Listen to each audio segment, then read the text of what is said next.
Hello, hello. So in the last lecture, we were trying to understand what is a problem or what is a research problem, how to propose a research problem, right? So we have seen that how to define a problem, and in defining the problem, if you define a problem correctly, then what purposes it serves. That was our last line, that it sets the direction of the study. So it will give you a proper direction to your research problem. Then it will help you to understand the methodology and procedure of the study. It also helps the researcher to control the subjectivity, that what and exactly how much a researcher should focus in that particular subject. It also suggests and specifies variable, what type of variables are there you are going to study in this particular problem, and it makes the research work applied. So that is the most important purpose which this particular whatever problem you are defining will serve. So whenever you are defining a problem, these all purposes has to get served correctly. Then what precautions have to be taken? We have also seen that whenever you are defining a problem or shaping a problem, at that time it always have a single meaning. No dual meaning statement should be used when you are defining a problem. Then the problem statement must be brief. It should be short, specific, and complete. It should not be incomplete, right? And whatever assumptions are to be recognized uh, has to be get expressed through the problem. So the next part is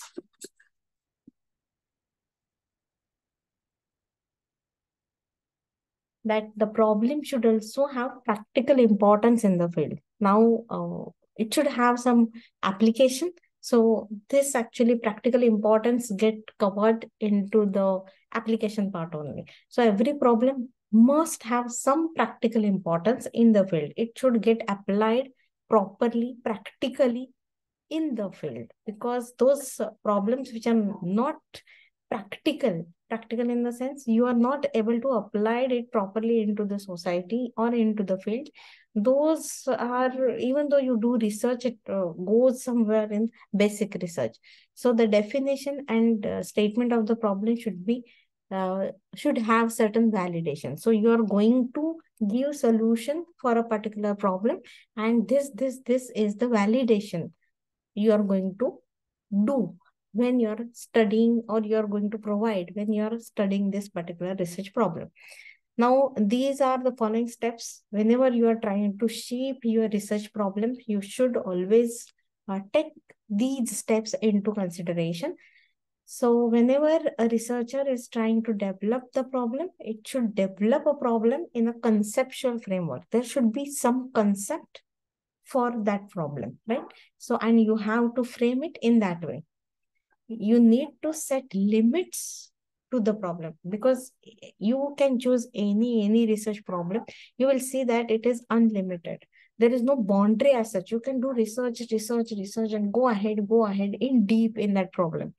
You will find new solutions. One solution will give or arise some another question, and then you try to find out that answer to that question and go deep into the research. So you need to set limit how much deep or where exactly in a particular problem there are many sub problems. So which sub problem you are going to actually define or you are going to solve, that limit you need to set.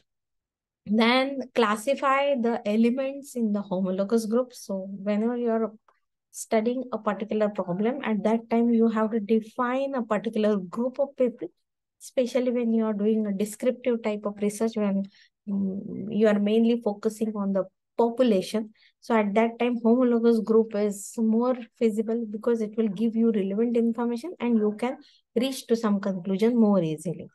It should locate key concepts in the conceptual framework. So whatever problem you are taking, it should give some key concepts.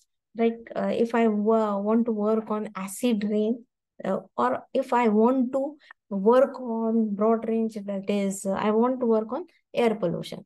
So in my problem, when I'm setting a problem, acid rain word should be get highlighted somewhere, because that is the key concept. Because I want to more work on acid rain and relation between acid rain and air pollution. Then it must able, that problem must be having evaluating the theoretical security, in the sense you must, before you do the problem, of course you have to do a lot of literature work. We are going to see in the next lecture that what is literature work, how you have to write the review, so that all theoretical knowledge you will have, and you are sure, you are assured that whatever work you have selected is not done by anyone. You are having theoretical proof for that, for your problem, and then you are going ahead to solve this particular problem where no, or on which no one has worked. The you need to decide practical difficulty, means whenever you are defining a problem, you must know that how much easily you can do this problem. If you want to do this particular problem, what practical difficulty you will face. Suppose I want to do purification of some indolacetic acid. Do I have a rota evaporator in my lab? Because I need that instrument to do that work. Okay, I don't have. Then where that particular instrument is there, in which institute, is it feasible for me to go there and do that experiments there? So that all practical, this is a practical difficulty. If the instrument is not there in my lab, I need to go and repeat that experiment, for example, 50 times. So I need to go to that institute continuously. So I need to decide whether I can do that.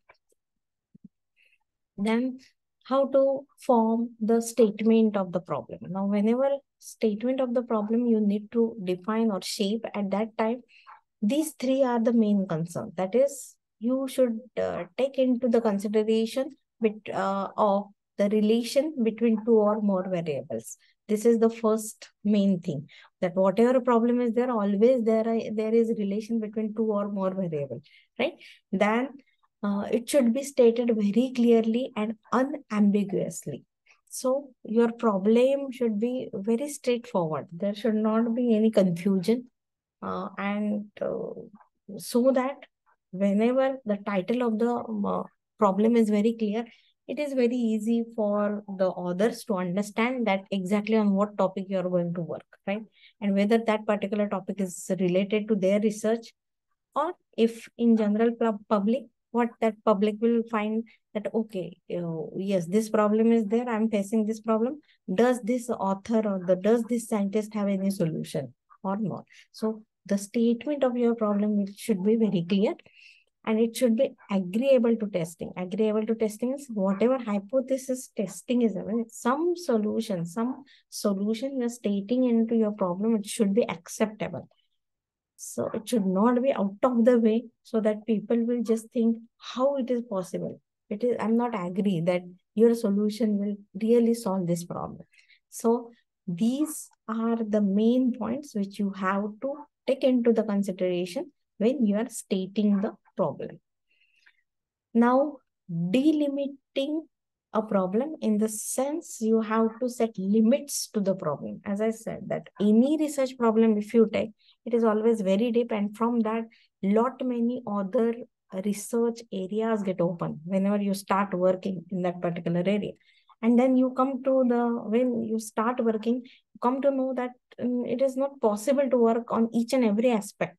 So you need to limit, or you need to restrict yourself to a particular uh, problem, or to a particular sub problem.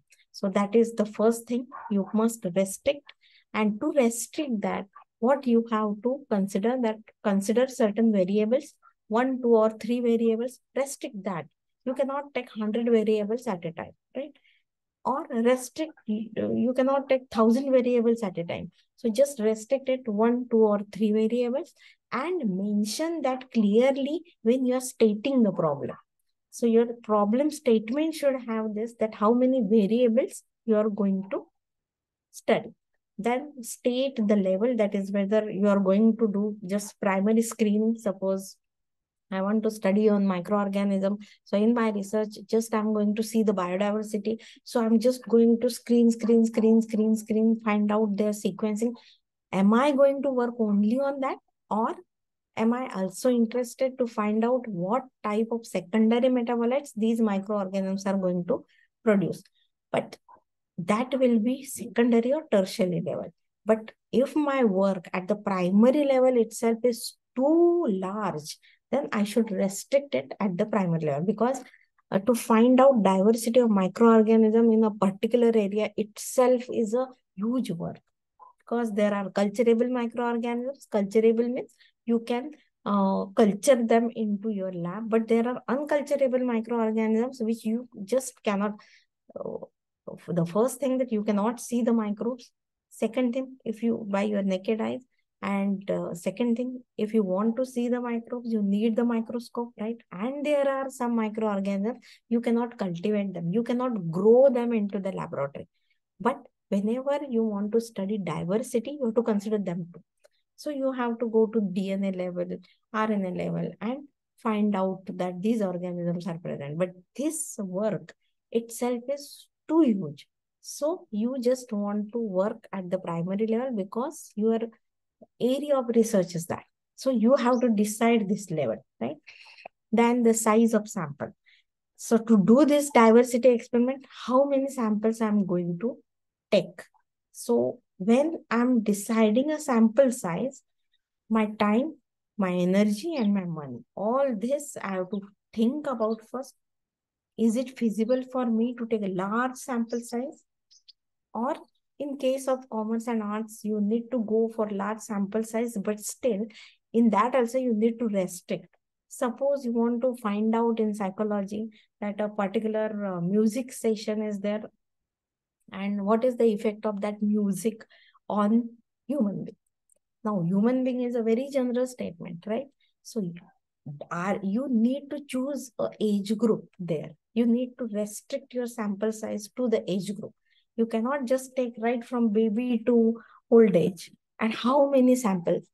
Are you going to screen 1,000 people, 1,000 babies, then 1,000 adults, then 1,000 old age people, 1,000 people which are having age between 10 to 20, then 20 to 30? So this is just impossible to do. So for that, you need to decide any three stages. Sample size can be 50 or 100, and accordingly, which is feasible. That is very important, that you must mention it whenever you are uh, or whenever you are thinking about a problem. So that limitation is important. And the research approach, strategies, and tools, that also you need to decide as per your problem, right? Then once you do a research problem, you have stated the statement, you have decided that on this particular problem you want to work, right? I have decided that I want to work on the mm, plant growth promoting microorganism. Now I have decided few parameters that I will see: siderophore production, I will see indolacetic acid production, I will see then nitrogen fixation, I will see phosphate solubilization, I will see zinc solubilization. These five criteria I have decided to see whether if this particular things are getting produced by the bacteria, it means that bacteria is PGPR. Now, this is my problem, right? I need to evaluate it. How I will evaluate the problem? Now, uh, I need to ask different questions, several questions to evaluate my problem. Yes, that I did this experiment, or if I do this experiment, that my particular, this bacteria, is this bacteria will produce into lactic acid or not? Is this practical? Because I'm going to work on plant growth promoting bacteria. So these are such bacteria which promote the plant growth, right? So they are always present in the rhizosphere. Rhizosphere means we just take it into the consideration that the soil which is present near the root system, right? So, and they are producing few nutrients, and by doing that, they are helping plant to grow well. So in that, these are the parameters. So I have to ask question whether this particular bacteria is able to produce indolacetic acid. If that bacteria is producing indolacetic acid, it will be directly responsible for the plant growth promotion. The next question, is this bacteria able to produce zinc or able to do zinc solubilization, able to do phosphate solubilization, able to do siderophore production? Is this bacteria is able to produce antibiotics? So if whatever this question I'm asking and whatever literature search I have, if that is supporting my these questions, and maximum there is a chance that I will get affirmative answers, that is positive answers, then it is a good research problem and I can be able to effectively solve that particular research problem. Then this is just a small video. What is research? Research is a planned investigation carried out in an organised and systematic way. It produces information called data, which, when analysed, tells us things we did not know or were unsure about before. When applied to practice, this new understanding may influence what we do. We need to ask questions at the start of the investigation, collect data, then use it to answer the questions, connect the investigation to what is already known, look carefully and critically at our data to see if it is trustworthy, and present what we find in clear, precise, and persuasive ways. Research is also part of educators' reflective practice, thinking hard about what you do, assessing its value, and working out how things might be done better. Researchers work with different sets of beliefs called paradigms. Paradigms are the conscious and subconscious beliefs which lie beneath the questions we ask and ways we carry out research, and which shape the kind of conclusions which emerge from our investigations. Positivist researchers prefer hard data, like numbers and facts. Interpretivists prefer people's experiences, beliefs, and perceptions. So, different researchers working in different paradigms might approach the same research question in very different ways. To answer the question, why is the sky blue, a positivist physicist might collect data about how our atmosphere interacts with light from the sun, whereas an interpretivist anthropologist might collect data about different cultures' creation myths. The different approaches would produce very different answers, but both would be true in their own way. Positivist approaches are associated with research which involves evaluating the effectiveness of particular practices, determining cause and effect, or comparing one situation with another. Interpretivist approaches are associated with research which involves investigating everyday actions in classrooms, in-depth investigation of particular cases, or exploring issues from varied perspectives.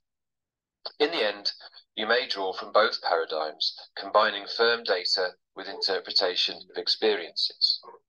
Whatever standpoint you use, you need to be able to explain and justify it. So keep paradigms in mind when choosing your methodology.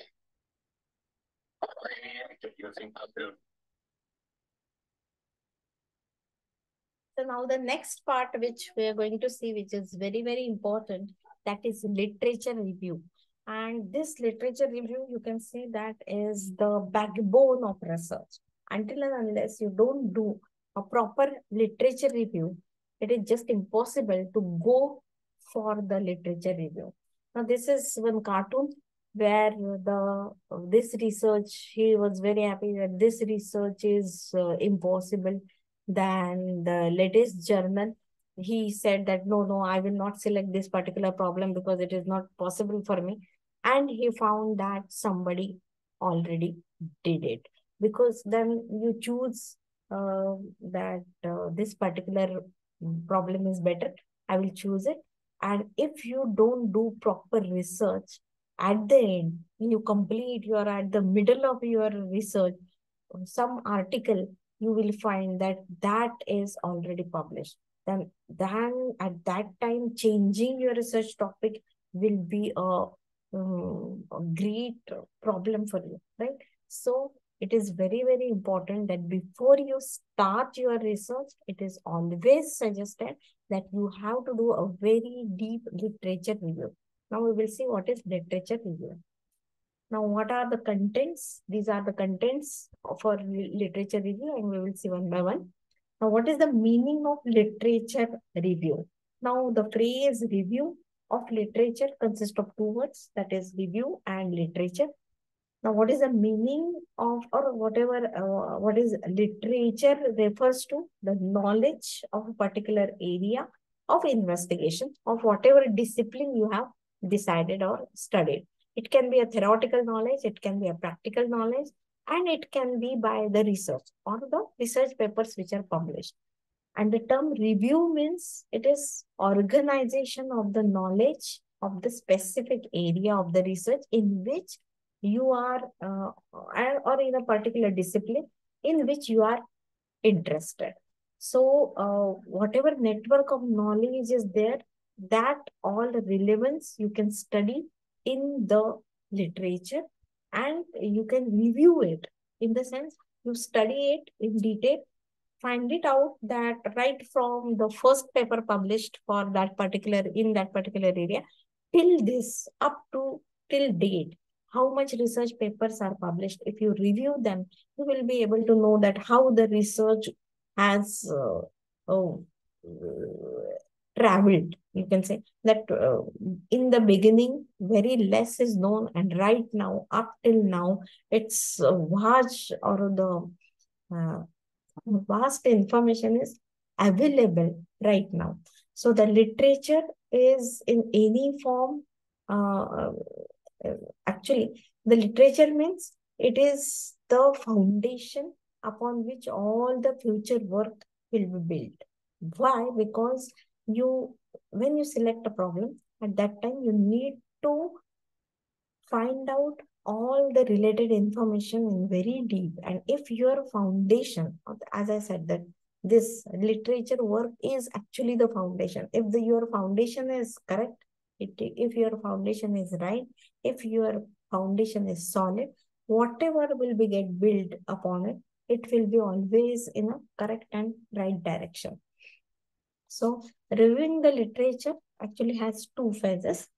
In first phase, generally identifying of relevant or published material of a particular problem is there.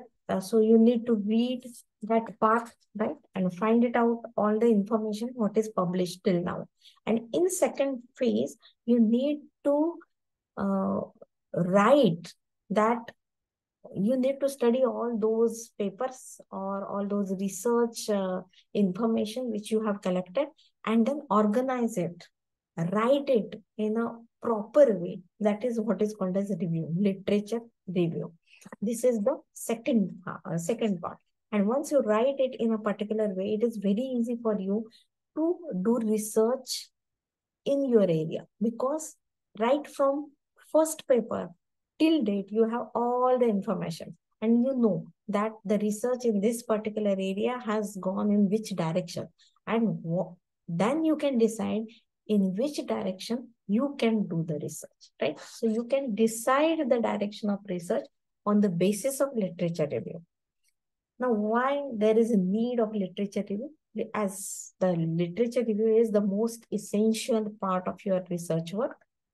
As if you want to plan a research work, it is very important to review what has happened, or how much work is already done in this particular area of interest. And then only you can decide your current area of interest or current work or research work. You can plan accordingly. Then this particular literature review will give you or keep the researcher up to date, because the researcher knows right from first till date what has happened, what are the challenges in this particular area, what are the solutions available in this particular area, and all this information the researcher is having. So if any question arises in its mind, he or she has a correct answer for it, that this work has been done, this work has not yet done. So I'm going to focus on this work, because this work is just ignored or left behind, and I want to find out problem for this particular area, solution for this particular problem. So this is the second important point. The third important point is it avoids replication of the study. If you don't do, as we have seen in the cartoon, if you don't do proper in-depth literature review, then one fine day you decide your problem, you're doing the experiments, you are going ahead, you are collecting the data, and at one fine day you come to know that this work has been already done, and suddenly your all research work has zero value because somebody else has already gave the same solution. If this is the case, why this has happened? Because you haven't done proper and deep literature survey, literature review. So this is very, very important. If you don't want the replication of study, you have to go to the detailed literature. You have to prepare a detailed literature review. Otherwise, once you do all this data, you collect all this data, you do a lot of research, and at the time of publication, you will not be able to publish it at all because it is already published by somebody else. So this is very important part. And then it provides the source of a problem, because if you, as I said, that in many research papers, you at the end, one paragraph, always they gave that future aspects. So in that future aspect, they always give that these are the challenges in this particular field, and this particular part need to be studied in detail. So this is your you can say that source of the problem on which you can define your statement of the problem, or you can think that you can do research on this particular problem because this is still not yet solved. This problem is still there. These solutions are there, but the solution for this particular problem is yet not there. And thus, the literature review also can be a very good source of problem of study. Then the third is objectives of review of literature. So what is the objective? That why we need to do the literature of review? Because it helps or it serves the following purpose, that it provides theories, ideas, explanations, or hypotheses, because it is going to tell you that what work has been done, what are the challenges in this particular field, what is not yet done. Definitely it is going to help you to prepare the hypothesis. It avoids the replication. We have already said it provides the source of the hypothesis. That also we have seen, hypothesis or a problem, you can say. It also suggests methods, procedures, and source of data. Because suppose I want to work on antibiotic production by a particular microorganism. I'm giving a lot of micro examples because I'm a person from microbiology. So if I want to find out that this particular microorganism is, or a very known example, that is, if I want to study that this particular medicine affects on coronavirus or not, or I want to prepare a particular medicine for coronavirus, right? Now, what I have to do, I need to find out that what other medicines are available, how they are prepared, how they are tested against coronavirus. So all that procedure I could collect from the references or from the literature. And that's why this is a very good and appropriate solution for that particular problem which I'm trying to study, right? Then from studying all this literature, I can go to some conclusion. I can draw conclusions, right? And what conclusion I can draw? That whatever I'm trying to find it out, that this particular medicine will able to solve the problem of coronavirus or can be effective against coronavirus, yes or not, I can get that answer. How? Because I know all the methods, what medicine I'm using, what is the structure of that medicine, how it will affect, where it will affect on coronavirus, that I can significantly compare and could able to find out that path.